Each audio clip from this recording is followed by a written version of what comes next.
एक बार की बात है, एक राजा तलवारबाजी कर रहा था तो अचानक से उसके अंगुली में कट लग गया। तो पास खड़ा मंत्री अचानक बोल उठा, राजा साहब चिंता ना करें, जो होता है अच्छे के लिए होता है। यह सुनते ही राजा को गुस्सा आ जाता है।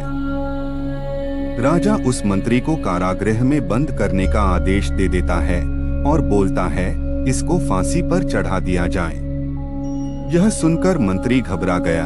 उसने राजा से निवेदन किया, महाराज, मैंने आपके यहाँ इतने वर्षों तक काम किया है, क्या आप मेरी अंतिम इच्छा पूरी नहीं करेंगे? राजा बोला, ठीक है, बताओ क्या है तुम्हारी अंतिम इच्छा? मंत्री बोला, कृपया मुझे 10 दिन का समय दीजिए, उसके बाद आप मुझे जो चाहे वो सजा दे दीजिए। राजा ने उसकी अंतिम इच्छा मान ली। राजा दूसरे दिन अपने सैनिकों के साथ जंगल में शिकार पर निकला। जंगल के बीच में राजा अपने सैनिकों से बिछड़ गए और रास्ता भटक गए। रास्ता ढूंढते हुए राजा वनवासियों के बीच पहुंच गए, जो बलि देने के लिए किसी को ढूंढ रहे थे। वनवासियों ने राजा को पकड़ लिया और वन की देवी को बलि देने के लिए ले गए। बलि देने की सारी तैयारियां पूरी हो गई। जैसे ही राजा को बलि देने के स्थान पर ले जाया गया, वहां खड़े बुजुर्ग की नजर राजा की खंडित अंगुली पर पड़ी। उसने आवाज लगाई कि ये तो खंडित है, इसकी बलि नहीं दी जा सकती। तो वनवासियों ने राजा को छोड़ दिया। राजा ने मंत्री से कहा, आपने सही कहा था, अगर मेरी अंगुली नहीं कटी होती तो मैं जिंदा नहीं होता।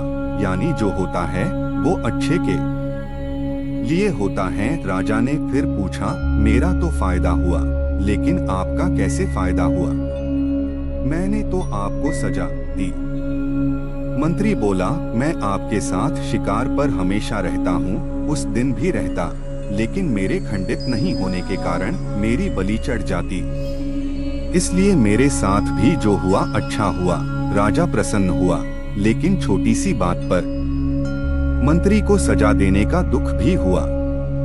इसलिए राजा ने मंत्री को कारागृह से निकालकर फिर से अपने साथ रख लिया।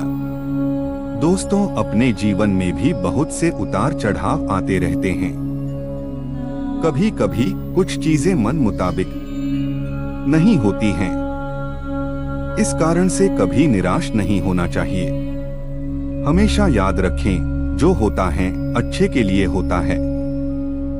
भले ही कुछ अच्छा हो या न हो, लेकिन उस परिस्थिति के प्रति सकारात्मक नजरिया रखने से उसका प्रभाव बहुत कम हो जाता है।